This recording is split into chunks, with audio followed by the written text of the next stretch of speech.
RSSന്റെ ഫണ്ടിന്റെ സോഴ്സ് എന്താണ്? നിങ്ങൾ പ്രവർത്തിക്കുന്ന എന്താണ്? അത് നിങ്ങൾ വേറെ ഒരു പരിപാടിയും ചെയ്യുന്നില്ലേ? നിങ്ങൾ ഈ ആളുകളെ ആക്രമിക്കുകയും കലാപ ആസൂത്രണം ചെയ്യൽ മാത്രമേ ഉള്ളൂ. നാരായണിമംഗലം നാരായണൻ ആരാണെന്നാ നിന്റെ വിചാരം? അവൻ കലക്കാൻ പോണ കലക്കുണ്ട്. മറ്റു സംസ്ഥാനങ്ങളിൽ ഏതെങ്കിലും വല്ല ബ്രാഹ്മണനോ നമ്പൂതിരിയോ അവിടുത്തെ ജാതീയ പ്രശ്നങ്ങൾ കാണിക്കുന്നുണ്ട് RSS എന്തുത്തരം ചെയ്തു? കോലഞ്ചേരിയിലെ പ്രശ്നങ്ങളൊക്കെ അവസാനിപ്പിച്ചിട്ട് മതിയായിരുന്നു ഞങ്ങളുടെ ജാതി പ്രശ്നവും ഞങ്ങളുടെ മറ്റേ ഇവിടുത്തെ പ്രശ്നങ്ങളൊക്കെ തീർക്കാൻ. ഫാദർ ജോൺസൺ തെക്കേടിയിൽ അദ്ദേഹം ആ തിരുവസ്ത്രം ധരിച്ചിട്ടല്ല വന്ന് ഇത്തരം ആർഗ്യുമെന്റ്സ് പറഞ്ഞെങ്കിൽ ഞാൻ ഉത്തരം പറഞ്ഞേനെ. പോയി ചത്തുടടാ. ഗ്രഹണി ആസ്മയൊക്കെയുള്ള പിള്ളേര് പതിവായിരിക്കുന്നതിലും 10 അടി തള്ളിയിരുന്നോണം പൊട്ടിപ്പാറുന്ന അടിയാ നടക്കാം. ഫാദർ ജോൺസൺ തെക്കേടിയിൽ അദ്ദേഹം ആ തിരുവസ്ത്രം ധരിച്ചിട്ടല്ല വന്ന് ഇത്തരം ആർഗ്യുമെന്റ്സ് പറഞ്ഞെങ്കിൽ ഞാൻ ഉത്തരം പറഞ്ഞേനെ. പക്ഷേ താങ്കളുടെ തിരുവസ്ത്രത്തെയും താങ്കളുടെ പ്രതിദാനം ചെയ്യുന്ന പ്രസ്ഥാനത്തെയും ബഹുമാനിക്കുന്നതുകൊണ്ട് താങ്കൾ ഉന്നയിച്ച രാഷ്ട്രീയ ആരോപണങ്ങൾക്ക് ഞാനിപ്പോൾ തൽക്കാലം ഉത്തരം പറയുന്നില്ല. കുറച്ചുകൂടി നല്ലത് ജിൻഡോന് പകരം താങ്കൾ അവിടെ വന്നിരിക്കുമായിരുന്നു എന്നുള്ളതാണ് കാര്യം.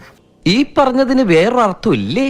പക്ഷെ എന്നിരുന്നാലും കോലഞ്ചേരിയിലെ പ്രശ്നങ്ങളൊക്കെ അവസാനിപ്പിച്ചിട്ട് മതിയായിരുന്നു ഞങ്ങളുടെ ജാതി പ്രശ്നവും ഞങ്ങളുടെ മറ്റേ ഇവിടുത്തെ പ്രശ്നങ്ങളൊക്കെ തീർക്കാൻ. പിന്നെ താങ്കൾ പറഞ്ഞു മറ്റു സംസ്ഥാനങ്ങളിലെല്ലാം വലിയ പ്രശ്നങ്ങൾ നടക്കുന്നു. ഇങ്ങനൊക്കെ നോക്കിക്കഴിഞ്ഞാൽ ഇറ്റലിയിൽ നടക്കുന്ന മാഫിയ പ്രശ്നങ്ങൾക്ക് മുഴുവൻ പോപ്പാണോ ഉത്തരവാദി, അല്ലെങ്കിൽ ചർച്ചാണോ ഉത്തരവാദി? കയ്യിന്ന് പോയടാ ചാർലി. മറ്റു സംസ്ഥാനങ്ങളിൽ ഏതെങ്കിലും വല്ല ബ്രാഹ്മണനോ നമ്പൂതിരിയോ അവിടുത്തെ ജാതീയ പ്രശ്നങ്ങൾ കാണിക്കുന്നുണ്ട് RSS എന്തുത്തരം ചെയ്തു?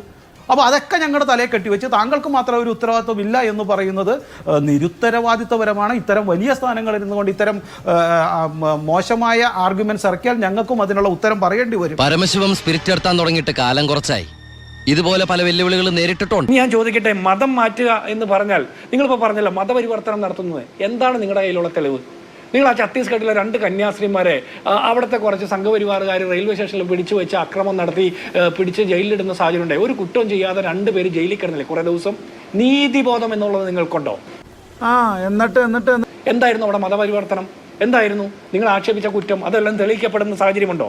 അപ്പം മതപരിവർത്തനം ചെയ്തു, എന്നെ നിർബന്ധമായിട്ട് മതപരിവർത്തനത്തിന് ശ്രമിക്കുന്നു എന്ന് ഞാനല്ലേ പരാതി കൊടുക്കേണ്ടത്? സ്വമേധയാ അങ്ങനെ ഒരു പരാതി നിങ്ങൾ പറയുന്ന ഏതെങ്കിലും വിഷയത്തിൽ അങ്ങനെ ഉണ്ടായിട്ടുണ്ടോ? അത് ഉത്തരം പറ. ഇനി എന്തിനാണ് മതപരിവർത്തനം? ഇനിയിപ്പോൾ മതപരിവർത്തനം നിങ്ങൾക്ക് വലിയ പ്രശ്നമാണെങ്കിൽ നിങ്ങൾ പറയുന്ന ഏത് മതമായാലും നിങ്ങൾ പറയുന്ന മതത്തിൽ തന്നെ പിടിച്ചു നിർത്തിയിട്ട് എന്ത് സേവനമാണ് ഈ മനുഷ്യർക്ക് കൊടുക്കുന്നത്?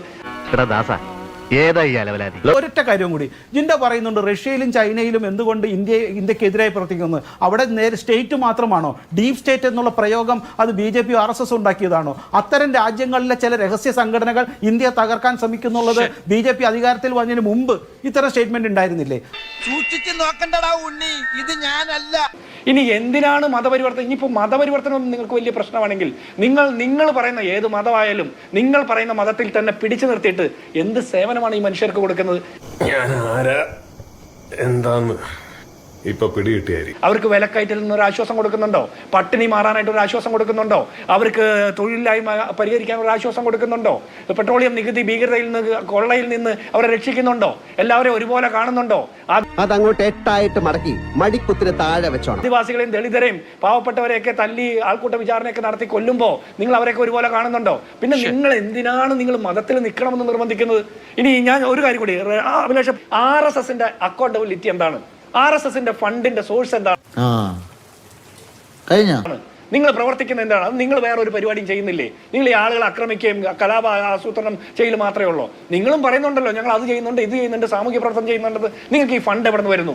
അത് കൃത്യമായിട്ട് രേഖകളുണ്ടോ നിങ്ങളുടെ കയ്യിൽ? അപ്പൊ ഇങ്ങനെയുള്ള ചോദ്യങ്ങളൊക്കെ വരുമ്പോൾ നിങ്ങൾ തിരിച്ച് ആക്ഷേപം ഉന്നയിക്കുക. തൽക്കാലം ഇത്രയും മതി.